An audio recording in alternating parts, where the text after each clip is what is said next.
Guys, in this video I'm going to go ahead and turn on HyperV on Windows Server 2025. So I've pretty much got the remote desktop enabled. I'm not doing a NIC team. I only have 2 NICs on here. I'm going to keep them all isolated, one for VM traffic and then one for just management traffic. So I'm going to go up to Server Manager, Local Server, Manage, Add Roles and Features. Next, Role-Based. That's the server. Check HyperV. It's going to turn on some of these others. I'll hit Apply.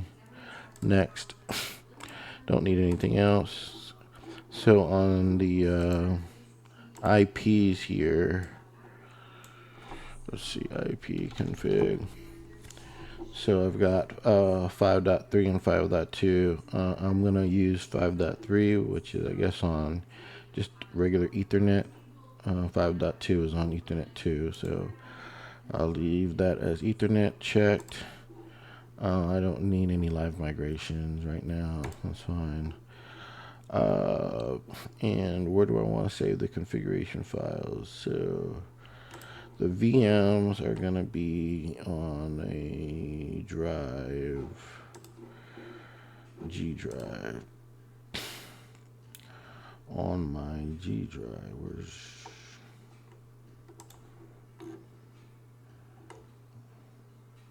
okay, whatever. G drive, new folder, VMs. And in here, we'll make another folder. The disk files, VM disk files, and then we'll make one for the configuration files.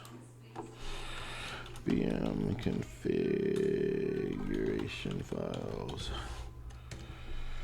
Alright, so this will be for that, and then this one will be for this here.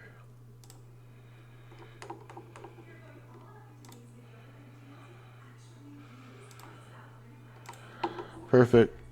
Click next. It can restart if it needs to,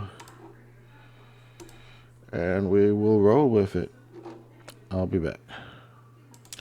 Alright, just a reboot here, and looks like it got installed just perfectly. So now we're able to go over here to